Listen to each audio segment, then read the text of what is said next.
علی وارثی صاحب، بہت شکریہ آپ کا۔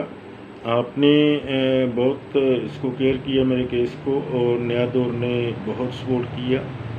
میں رضا رومی صاحب کا بھی مشکور ہوں۔ مجھے جو پہلے تو ایف آئی اے کے جو سائبر کرائم ونگ ہے وہاں سے کال آئی، اور انہوں نے مجھے کہا کہ آپ کے خلاف یہ اپلیکیشن آئی ہے، ہمارے پاس کوئی ریکارڈ آیا ہے، اس پہ آپ انویسٹیگیشن کرنا چاہتے ہیں اور آپ دفتر میں حاضر ہو۔ تو اس کے بعد میں نے کچھ اپنے جو آپ جیسے دوست تھے ان سے مشورہ بھی کیا، اور یہی سوچا کہ کیسے وہاں پہ حاضر ہوں، کس طرح ہم جہاں پہ رسپانس کریں جا کے۔ اس کے بعد مجھے کل جو ہے وہ نوٹس موصول ہوا، ریٹن فارم میں یو ایم ایس کیا گیا تھا، اس پہ جو پوسٹل سٹیمپ تھی وہ 1 اکتوبر کی تھی، اور نوٹس کے اندر جو مجھے حاضری کے لیے کال کیا گیا تھا اس کی تاریخ 30/9/2020 تھی، جس سے یہ ظاہر ہوتا ہے کہ یہ نوٹس یا تو بدنیتی میں مبنی ہے، اور یا ان کی کوئی اور حکمت عملی ہے کہ وہ کیا کرنا چاہتے ہیں۔ تو اس پہ آج میں نے ریٹن رسپانس کیا، اس میں اپنی جرنلسٹک ہسٹری، اپنی ہیومن رائٹ ورکنگ کی ہسٹری، اور ان سے یہ میں نے درخواست کی ہے اس ریٹن رسپانس میں کہ مجھے وہ بتایا جائے کہ میرے اوپر چارجز کیا ہیں اور مجھے یہ کیوں لیٹر بھیجا گیا ہے، اس کی وجوہات بتائی جائیں۔ اس لیٹر میں رسپانس کیا گیا ہے۔ تو علی بھائی، دوسرا یہ جو آپ سوال کر رہے ہیں کہ آئندہ کا میرا کیا پروگرام ہے، یا آئندہ کا لاہ عمل کیا ہوگا، یا ہم کیا اس پہ کر سکتے ہیں۔ دیکھیں، ہم ریاست سے تو مقابلہ نہیں کر سکتے، نہ ہمیں ہمارے اندر کوئی اتنی سکت ہے، نہ اسٹرینتھ ہے کہ ہم ریاست کا سامنا کر سکیں، یا کوئی ہم اس کو کے مقابلہ آ سکیں۔ لیکن ہمارا یہ بطور پاکستان کے شہری جو ہمیں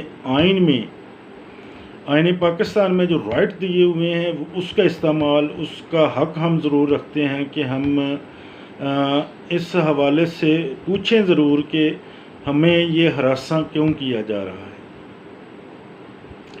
تو ہم ویٹ کریں گے کہ آگے ایف آئی اے کی جو سائبر کرائم ونگ ہے اس کی جانب سے کیا جواب آتا ہے، یا وہ کیا کہتے ہیں۔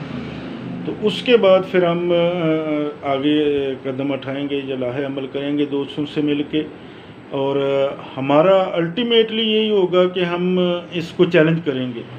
ہم عدالت میں جائیں گے کہ آخر ہمیں کیوں ہراساں کیا جا رہا ہے۔ ہم کوئی اسرائیل کے شہری ہیں، انڈیا کے شہری ہیں، یا ہماری کوئی ایسی سرگرمیاں آپ نے دیکھی ہیں جو ریاست کے خلاف ہیں۔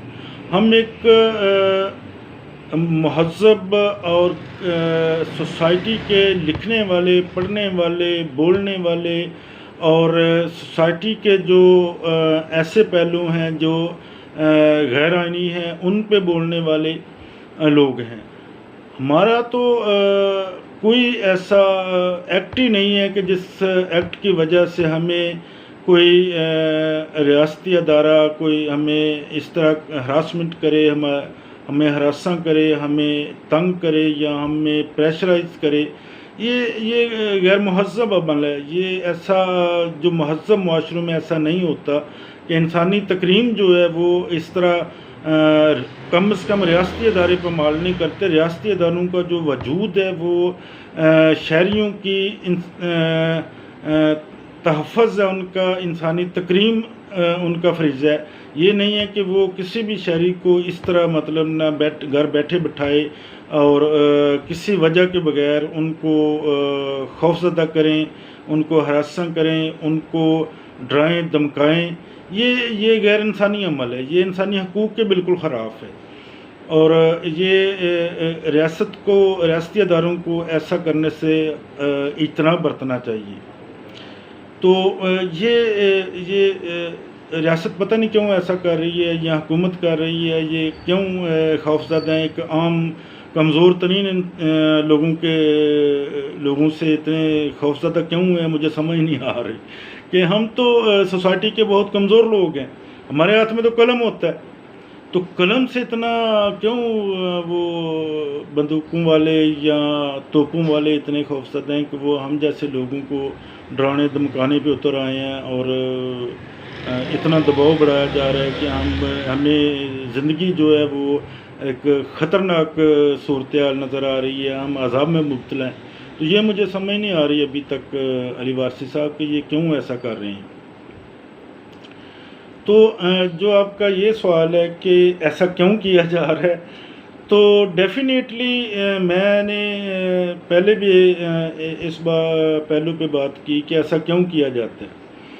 ایسا تب کیا جاتا ہے جب آپ غیر جمہوری رویے آپ کے ہوتے ہیں، آپ کے اندر جو ہے جمہوریت نہیں ہوتی، جب آپ غیر قانونی طریقے سے کچھ چیزیں کرنا چاہتے ہیں، ریاستی عمل جو ہے وہ غیر قانونی طریقے سے، غیر آئینی طریقے سے کرنا چاہتے ہیں، اور آپ کے عزائم جو ہوتے ہیں وہ پبلک انٹرسٹ کی بجائے کسی اور جگہ پہ ہوتے ہیں، دلچسپیاں ہوتی ہیں، تو آپ اس لیے ہم جیسے کمزور لوگوں کو دبانے کی کوشش کرتے ہیں، اور ان کو ہراساں کر کے رکھتے ہیں، ان کو خوفزدہ کر کے رکھتے ہیں کہ یہ بولے نہ۔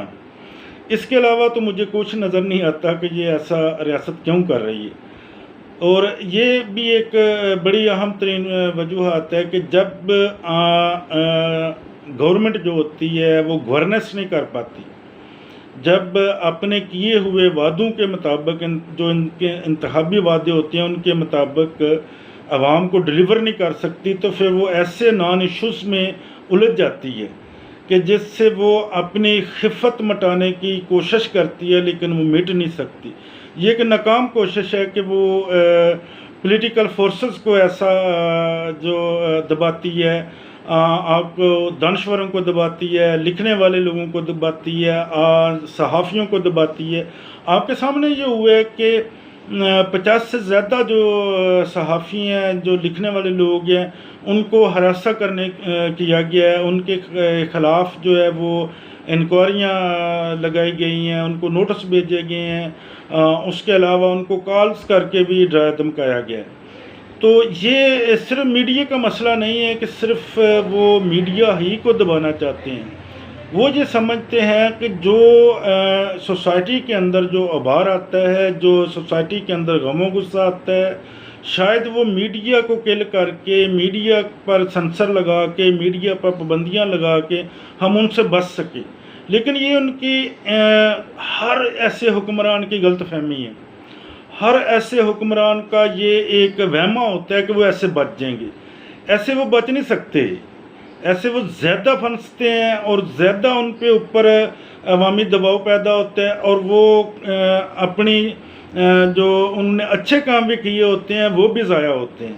تو یہ گورنمنٹ اسی راہ پہ چل رہی ہے جس راہ پہ کبھی جنرل مشرف چلتا تھا، کبھی ضیاء الحق چلتا تھا۔ یہ نان ڈیموکریٹک جو لوگ ہوتے ہیں یہ اس طرح کے حربے استعمال کرتے ہیں۔ تو عمران خان یہ ثابت کر رہا ہے، عمران خان یہ ثابت کر رہا ہے کہ میں ڈیموکریٹک وزیر اعظم نہیں ہوں، بلکہ میں سلیکٹڈ وزیر اعظم ہوں، اور وہی حرکتیں کروں گا جو سلیکٹڈ کرتے ہیں، اس کے علاوہ میرے پاس کوئی آپشن نہیں ہے۔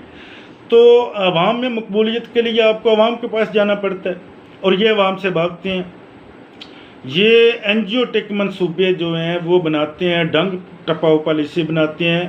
آج تک کوئی گورنمنٹ کا جو آفیشیل بندہ ہے اور حکمران پارٹی کا جو بندہ ہے وہ یہ نہیں بتا سکتا کہ ان کا منصوبہ کیا ہے، ان کی پالیسی کیا ہے ملک کے حوالے سے، ان کی فارن پالیسی کیا ہے، ان کی ترقیاتی جو پالیسی ہے وہ کیا ہے، معاشی پالیسی کیا ہے، سماجی پالیسی کیا ہے، آج تک وہ یہ واضح نہیں کر سکے۔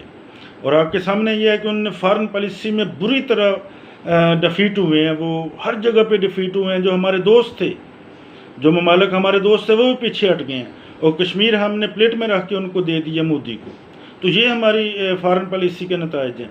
اور اسی طرح وہ میڈیا پالیسی کے اوپر بھی جس طرح وہ دوگلا پن دکھا رہے ہیں، دوہری معیار ہے جس طرح ان کا، وہ بھی آپ کے سامنے ہے کہ وہ میڈیا کو دبا کے، میڈیا ہاؤسز کو کریش کر کے، اور بڑے بڑے جو جرنلسٹ ہیں ان کے اوپر روک لگا کے تو یہ مقاصد حاصل کرنا چاہتے ہیں جو وہ نہیں کر سکے.